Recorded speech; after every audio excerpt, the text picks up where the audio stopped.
Assalamualaikum warahmatullahi wabarakatuh. Pengertian mazhab.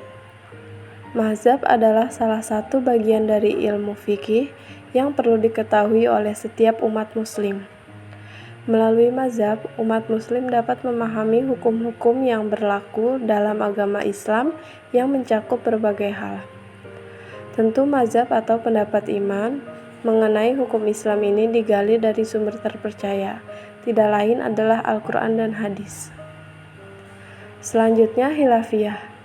Khilafiyah menurut bahasa Arab yang artinya berselisih atau tidak sepaham.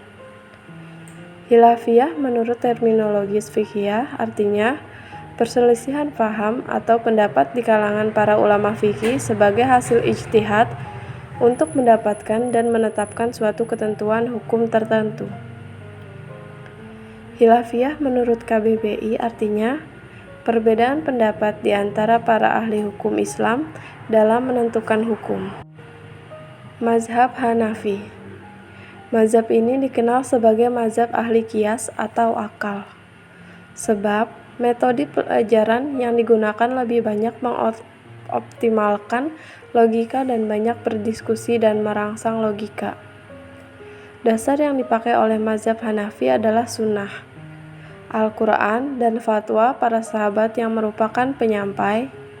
Selain itu, Imam Hanafi pun menggunakan kesepakatan para mujtahid mengenai suatu kasus hukum. Mazhab Hanafi didirikan oleh Abu Hanifah Nu'man bin Sabit. Ulama besar yang dikenal Hanafi itu lahir di Kufah pada tahun 80 Hijriah dan wafat sekitar tahun 150 Hijriah. Termasuk dalam keturunan bangsa Persia dan menetap di Irak, beliau adalah seorang yang ahli dalam ilmu fikih. Dalam kisahnya, beliau dikenal sebagai ulama yang cerdas, pengasih, ahli tahajud, dan fasih dalam membaca Al-Quran. Mazhab ini dikenal sebagai mazhab ahli qiyas atau akal, sebab metode pembelajarannya menggunakan optimal logika dan banyak berdiskusi dan merangsang logika. Mazhab Hanafi menjadi salah satu mazhab yang cukup berkembang dan terkenal di berbagai pelosok. Namun, jika dikategorikan, mazhab ini tersebar di daerah yang memiliki tradisi berbeda.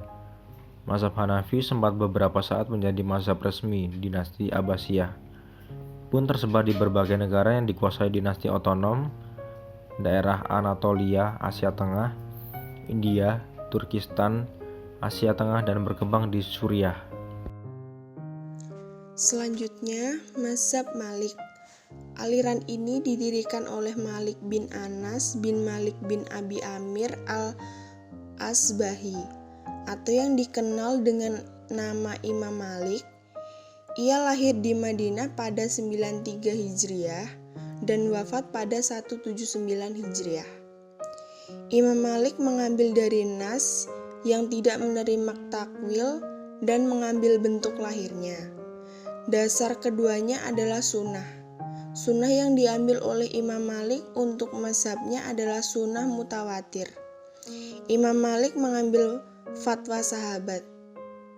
Ia memandang fatwa ini wajib dilaksanakan karena tidak mungkin mereka melakukan hal tersebut tanpa pemerintahan dari Rasulullah. Qiyas menjadi dasar kelima dari mazhab Imam Malik.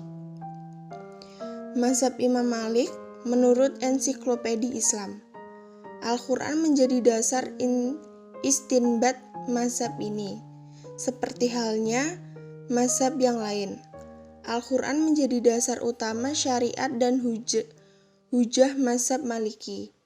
Imam Malik mengambil dari nas yang tidak menerima takwil dan mengambil bentuk lahirnya. Dasar keduanya adalah sunnah. Sunnah yang diambil oleh Imam Malik untuk mazhabnya adalah sunnah mutawatir, yaitu yang diriwayatkan oleh suatu golongan kepada orang banyak yang diyakini tidak akan membuat kesepakatan bohong atau dusta. Sunnah masyhur dan akbar ahad. Mazhab Malik, dasar ketiga dari mazhab yang tersebut di Hijaz ini adalah praktik penduduk Madinah yang dipandang sebagai hujah. Apabila praktik tersebut benar-benar dinukilkan oleh Nabi Muhammad SAW, Imam Malik mencela ahli fikih yang tidak mampu mengambil praktik penduduk Madinah, bahkan menyalahinya. Sebagai dasar keempat, Imam Malik mengambil fatwa sahabat. Ia memandang fatwa ini wajib dilaksanakan karena tidak mungkin mereka melakukan hal tersebut tanpa pemerintahan dari Rasulullah. Qiyas menjadi dasar kelima dari mazhab Imam Malik yang lahir di Madinah ini.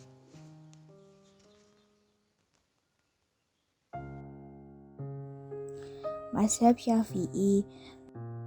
Mazhab Syafi'i didirikan oleh Imam Muhammad bin Idris Asy-Syafi'i Al-Quraisy.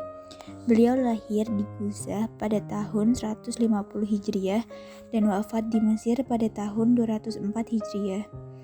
Dalam hal ini, Imam Syafi'i banyak belajar kepada Imam Malik yang telah dikenal sebagai mazhabul hadis. Kemudian beliau pergi ke Irak dan belajar dari ulama Irak yang merupakan penganut mazhab qiyas atau akal. Imam Syafi'i berusaha menggabungkan mazhab hadis dan mazhab qiyas. Inilah yang menjadi keutamaan mazhab Syafi'i dibandingkan mazhab lainnya. Beliau seorang imam yang ahli Al-Quran, ahli hadis, ahli usul fikih, dan ahli bahasa yang terkemuka di masanya. Nama lengkap Imam Syafi'i adalah Abu Abdillah Muhammad bin Idris bin Al-Abbas bin Utsman bin Syafi'i bin As-Sa'ib bin Ubaid bin Abdi Yazid bin Hashim bin Al-Muttalib bin Abdi Manaf bin Qusay. Beliau lahir di Gaza, Palestina pada tahun 150 Hijriah dan wafat tahun 204 Hijriah. Nasab Imam Syafi'i bertemu dengan nasabnya Rasulullah SAW pada Abdi Manaf bin Qusay. Mazhab Imam Ahmad ibnu Hambal.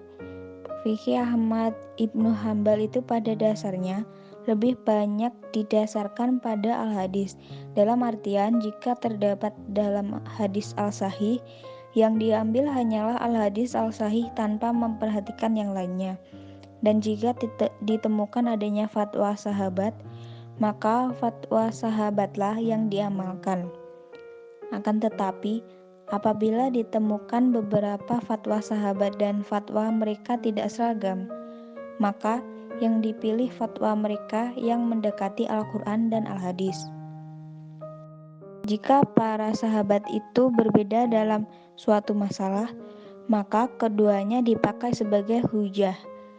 Akan tetapi jika ditemukan adanya hadis al-mursal atau dhaif, maka beliau lebih mendahulukan al-hadis daripada al-qiyas. Karena hal itulah al-qiyas tidak digunakan kecuali dalam keadaan terpaksa, sehingga beliau tidak suka menggunakan fatwa yang tanpa dasar atsar sahabat atau tabi'in. Sebagaimana disebutkan di atas bahwa Imam Ahmad ibnu Hambal lahir dan hidup di Baghdad.